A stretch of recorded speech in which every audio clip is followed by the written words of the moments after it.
Hi guys, it's Adam with Sacramento Youth Center, and I'm here with Andy Finch, and we're going to talk about how to achieve your dreams. And I wanted to interview Andy because he's a professional snowboarder, or he was, and he was in the Olympics. And just reading off his Wikipedia real quick, which has a ton of stuff, he won overall U.S. Grand Prix halfpipe title in 2003, 2004.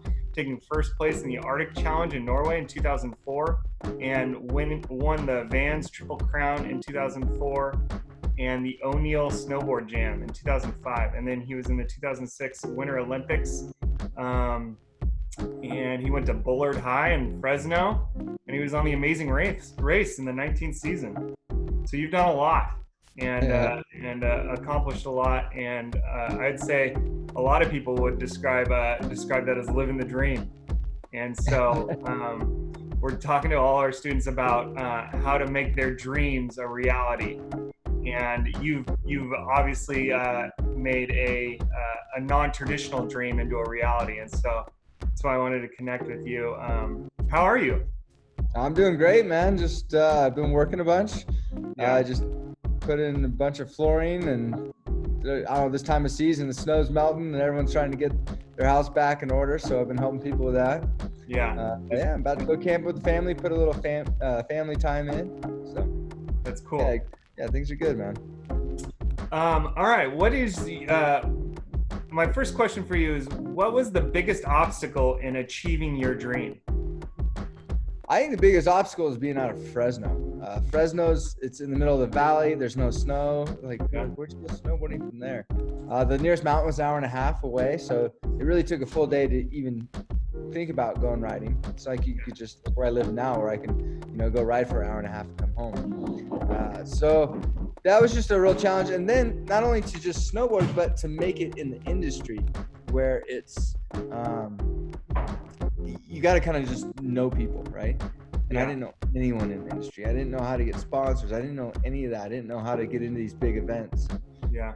But I knew that I loved to snowboard, and I knew it was what I wanted to do. So I just kept knocking on doors and kept learning as much as I could. The time that I had on the mountain, I was always first chair on and last chair off the mountain. So, I made a lot of friends up there that I used for rides, because for a long time I couldn't even drive up there. I started when I was 12.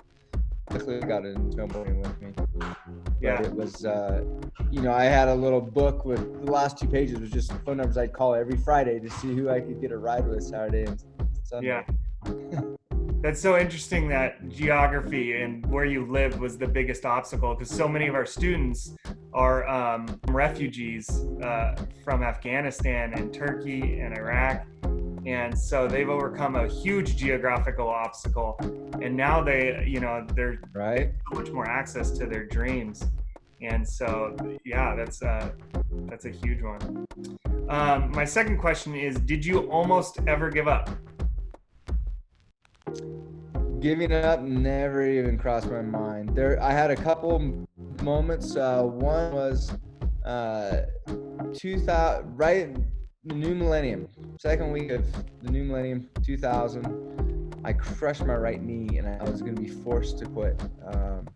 My doc basically said, look, it's going to hurt to walk, try and run, and snowboarding's out of the question.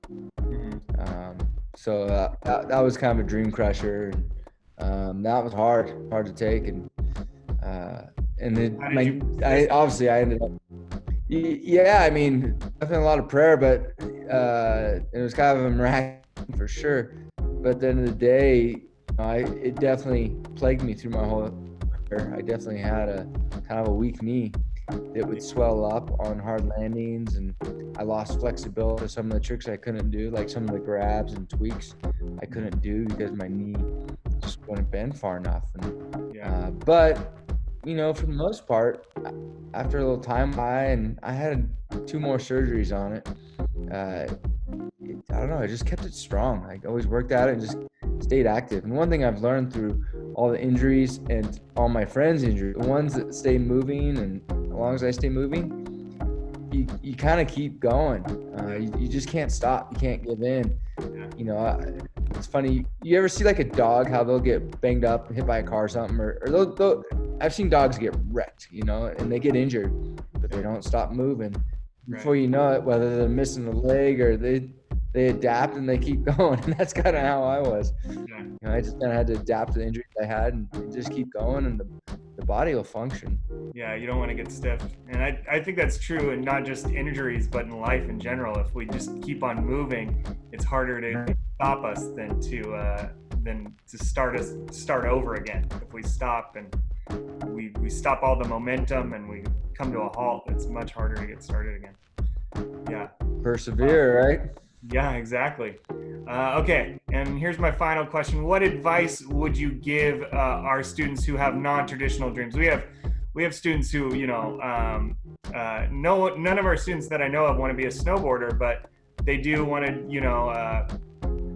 be a rapper, or I can't remember some of the other ones, but there's people who want to get into sports. Oh, I know we have one that wants to, play soccer professionally.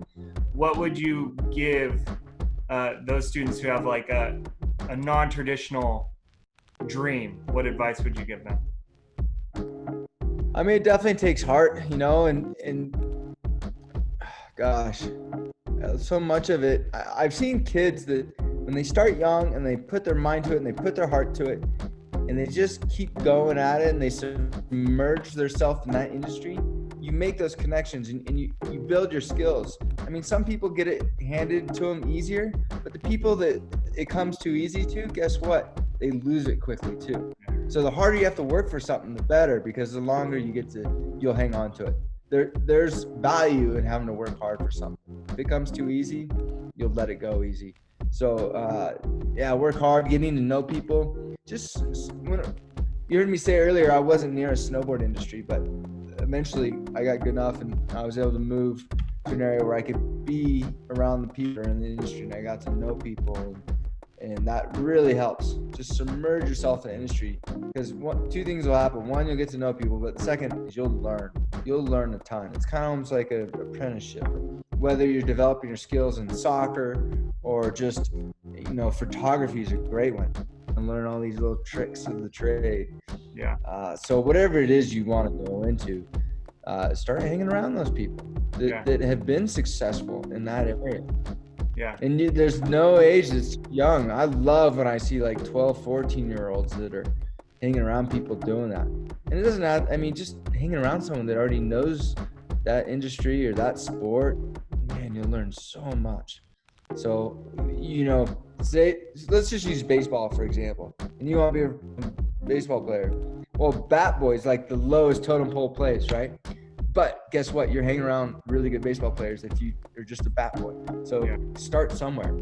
I've heard so many people that own really nice mechanic shops, but where I started?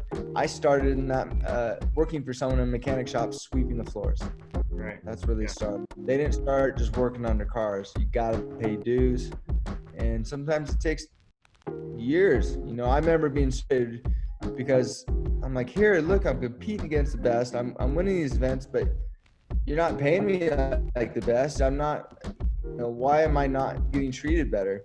And they kept telling me to pay my dues, and man, it took years before they finally kind of came on board. Or judging was a tough thing, because I'd come out and I'd throw down the same runs that the guys that were winning, but I was getting like 10th, 15th place, and like, what's the deal? And then all of a sudden one day, a couple years later, I start winning. And judges need to get warmed up to you a little bit, which you say, well, that's not right, but it's judging. Yeah. So. Yeah, I think that's a good analogy for just life in general too. Is just doing the same thing over and over, and then all of a sudden, just something clicks, and everything's working for you. I think that's really good. Yeah. So, thank you for taking this time with me, and I think our students are really going to appreciate it and really glean a lot of information out of it. And I think you're going to get a lot out of it. And I really appreciate your time. And I hope you have a good time camping. Thank you. Yeah, thanks you guys for listening, and go and be blessed. Enjoy everything this world's got to offer, and I shouldn't say everything because there's some stuff that's off that's not so good. So be smart about what that's one thing through my snowboard career. There's some things that I thought were going to be really exciting, and they end up really having a devastating effect on my career. Where I should have spent more time focusing on my body and keeping it in shape, and kind of staying away from some of the partying scene. Because as an athlete, you are a machine. I mean, you're a fighting machine. And how do you want to come in all beat up and battered, or do you want to come in just lean and mean, right? So there's some things like that I wish I would have taken a little bit more serious in my career. I think I could have, I had some pretty nice things that happened because of stupidity. So be smart. All right, man. Thanks so much.